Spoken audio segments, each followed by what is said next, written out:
ओंग bug part 3 की कहानी शुरू करने से पहले ओंग बग पार्ट 1 और 2 की लिंक डिस्क्रिप्शन में दे दी गई है। अगर आप नए हो तो चैनल को सब्सक्राइब जरूर करें। तो चलो कहानी शुरू करते हैं। ओंग बग पार्ट 2 के घटनाओं के बाद हमें दिखाया जाता है कि हजारों वर्ष के पहले गरुड़ राज्य के पालन पोषण का काम गरुड़ वंशज ही करते थे। तब वहाँ पर धर्म का ही राज चलता था। तभी वहाँ पर बहुत शांति थी। गरुड़ राजा के 2 जुड़वा पुत्र थे, टियान और शियान। लेकिन धीरे धीरे गरुड़ राज्य पर शत्रु कब्जा करना चाहते हैं। हर जगह खून लूटमार हो रहे थे।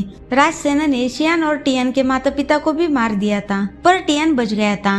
राजसेना ने वहाँ के सभी राज्यों को मारकर खुद सिंहासन पर बैठ गया था। अब टियान के पास एक ही उद्देश्य था, अपने परिवार को जिसने मारा उसका बदला लेना। शियान तो मर गया था और टियान जंगल में खो गया था, इसलिए राजसेना को लगा टियान को शायद जंगली जानवर खा गए होंगे। पर टियान अपनी चाल चलाकर पूरी तरह से तैयार था। चेरनंग ने उसे एक महान योद्धा बनाया था। राजसेना उसे देखकर चौंक गए थे और उन्होंने भी अपनी चाल चलाकर उसे कैद कर लिया और देशद्रोही बताकर जान से मारने की कोशिश की। उस पर अत्याचार भी किए, लेकिन फिर भी वो लड़ता रहा। उसने हार नहीं मानी। उसने एक एक करके राजसेना के लोगों को मार दिया। टियान बहुत जख्मी हो गया था, इसलिए ज्यादा देर तक टिक नहीं पाया। आगे गरुड़ राज्य में एक बीमारी फैल जाती है, जिसके कारण गरुड़ राज्य के सभी लोग इस बीमारी से जूझ रहे थे और गरुड़ राज्य के महागुरु जो अपनी तपस्या में लीन थे और दूसरी तरफ टियान को राजसेना के लोग टॉर्चर कर रहे थे। अगले सीन में हमें एक राक्षस जैसे आदमी को दिखाया जाता है। इसका नाम अगोरा है। ये वो शैतान है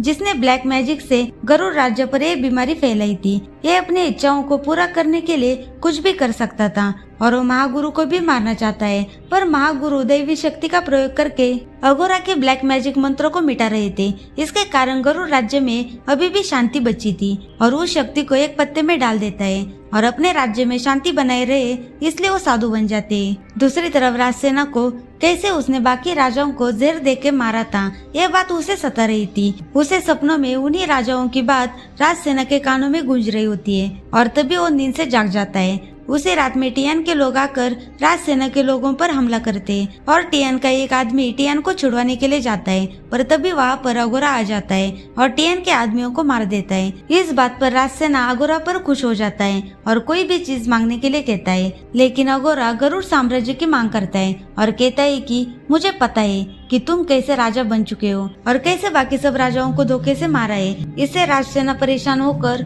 और गुस्से में अगोरा को जाने के लिए कहता है। गांव वाले टियान के साथ होने वाले टॉर्चर को देखकर सभी गांव वाले लोग परेशान थे। राजसेना अपने लोगों को टियान को मृत्यु दंड देने के लिए कहता है, लेकिन तभी अयोध्या के राज्य का एक संदेश आ जाता है कि टियान एक अयोध्या राज्य का नागरिक है और टियान पर सारे अधिकार अयोध्या राज्य को है, इसलिए उसे छोड़ दिया जाए। राजसेना को टियान को ना चाहते हुए भी छोड़ना पड़ता है। टियान के जाने के बाद राजसेना के लोग बोल रहे थे कि हम अयोध्या के राजा को सबक सिखाएंगे। तभी राजसेना को फिर दौरा पड़ जाता है और उसको कैसे छल कपट से सभी को मारकर राज्य हासिल किया यह बात सताने लगती है और वो उसके 2 आदमियों को मार देता है। दरअसल ये अगोरा अपने ब्लैक मैजिक से कर रहा था, क्योंकि उसे गरुड़ राज्य पर कब्जा करना है और उसके लिए अगोरा बुरी शक्तियों का असर राजसेना पर डाल रहा था। दूसरी तरफ टियान को उसके कबीले में लाया जाता है। भीम उसे देखकर टूट जाती है, पर तभी राजसेना के लोग अयोध्या राज्य पर हमला करते हैं। भीम टियान को बचा लेती है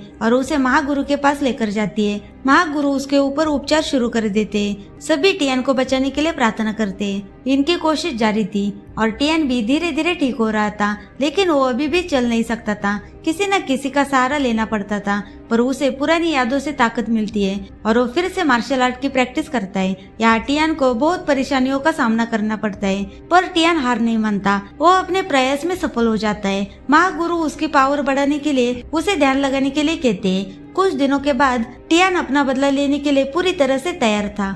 आगे सीन शिफ्ट हो जाता है। अगोरा पूरे राजसेना के लोगों को मार देता है और राजसेना का गला काटकर अगोरा गरुड़ राज्य के सिंहासन पर बैठ जाता है। गरुड़ राज्य पर कब्जा करने के बाद अगोरा अपने लोगों को टियान को खत्म करने के लिए भेजता है। महागुरु उसे एक छड़ी देकर अगोरा से लड़ने के लिए भेजते हैं। टियान अब बहुत ताकतवर बन चुका था। वो अगोरा के आदमी को मार देता है। अगोरा ने सारे लोगों को बंदी बनाया था और गुलामों की तरह व्यवहार कर रहा था और उसमें टियान की प्रेमिका पिम भी शामिल थी। वो टियान का इंतजार कर रही थी। सभी की उम्मीद अब टियान ही था। अगोरा के अत्याचार बढ़ ही रहे थे। तभी टियान आ जाता है और उसे ये सब रोकने के लिए कहता है, लेकिन अगोरा उसे अपनी शक्ति का एक नमूना दिखा देता है और वो पिम को मारने की धमकी देता है और थोड़ी देर में अगोरा पिम का गला काट देता है। अब टियान का गुस्सा बढ़ जाता है और वो अगोरा के लोगों को मारने लगता है। बड़े खौफनाक तरीके से लड़ता है। लड़ते समय अगोरा दूर से ही अपना भाला फेंक कर टियान के आर पार कर देता है, लेकिन यहाँ पर एक ट्विस्ट आ जाता है। ये सब टियान का विजन होता है।